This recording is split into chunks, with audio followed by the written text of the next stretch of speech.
I'm just going to talk a little bit about separation anxiety in dogs. Now, it's a double-edged sword because we want the dog to want to be with us, we want the dog to want to please us. But then when the dog, say, cries when we leave, or when the dog tries to eat its way through the door when we're not home, then we don't want that. So it's a double-edged sword.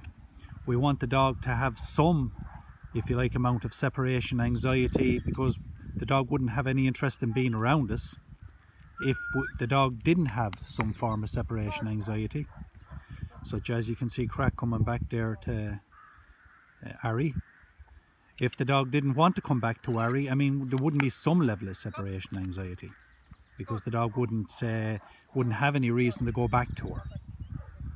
So we want the dog to be obedient and want to be around us and display affection towards us, but we don't want the dog then to display a heightened sense of this. So such as you can see there, the way Ari's working with the dog, we generally wouldn't work with the dog like that. She's sort of doing all the things that we shouldn't do. That type of thing, that causes an uncontrolled type of interaction between the handler and the dog. Yeah, such as Ari's doing all the wrong things there, like saying no to the dog. So the dog's getting attention for that negative behaviour rather than getting attention for the positive behaviour. The way around all this and the way to walk the middle line is that there are certain rules apply. Such as when we want the dog to come to us, we call them and we reward them. That'd be a simple way rather than the dog running to us, jumping on us, and us flailing around and shouting no. The dog will sit and wait. So everything's structured. The dog will walk beside us to heel. So that's, if you like, that's using separation anxiety to keep the dog's attention on us and keep the dog working for us. The dog wants to interact with you. I mean, that is somewhere on the separation anxiety scale. If the dog didn't want to interact with you, I mean, well, then the dog wouldn't have separation anxiety. The dog would have no interest in you whatsoever. So we want the dog to interact with us. But we want the dog to interact with us under certain rules. There's certain rules apply to the dog interacting with us. Like, I mean, when the dog comes back, they sit. Before the dog, say, leaves the house, they sit to get their leader collar on. All these interactions, they're conditional. So the dog must do all these particular things, such as sit and wait to get their collar on. They must walk beside us instead of pulling in front of us. They must come back to us when called if they want to have this particular kind of relationship with us, rather than simply running, jumping on us, licking us and mauling us. It all has to be structured. It's all a scale. As I say, right, that type of behaviour where the dog is jumping on us and that type of thing, rewarding that type of behaviour, it's not really going down the right track. We want the dog, just pop her into a sit and show her the proper way to interact, Ari.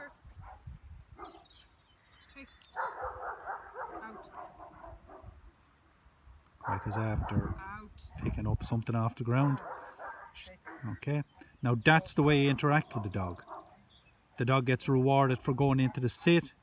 The dog gets rewarded and praised for that particular type of interaction, rather than the dog getting praised and rewarded for the other type of interaction where she was jumping on Ari and mauling her and just pulling at her. It should be a rewarding experience for the dog to interact with you. But I mean, there's various particular actions that you're looking for from the dog in that environment, such as the sit, the down, the walk and the heel, the staying with you when there are other dogs around. All these things are conditional.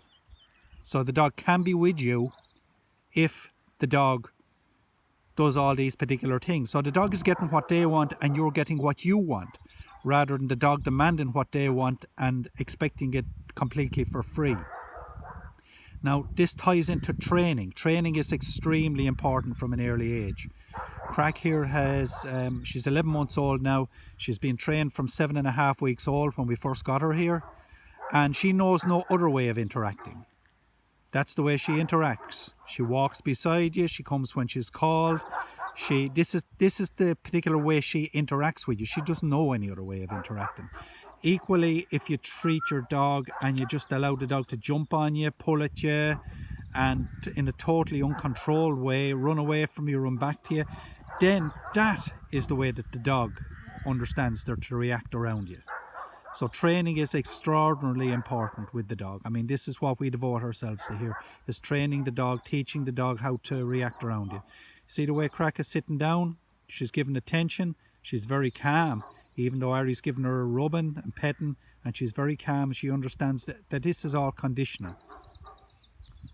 Okay, lovely work, Ari. Thank you.